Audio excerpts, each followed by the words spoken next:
In this tutorial, I'll show you how to use SEO tools in Weebly.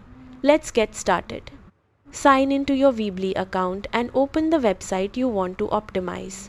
Click Edit Site to open the website editor. In the editor, click Settings, then open the SEO section. This is where you can manage your website's search engine settings. Enter a clear site description that accurately explains your website and naturally includes your main keywords.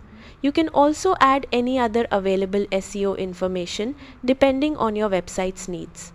If you're using tools like Google Search Console or Google Analytics, paste the required verification or tracking code into the header code or footer code fields.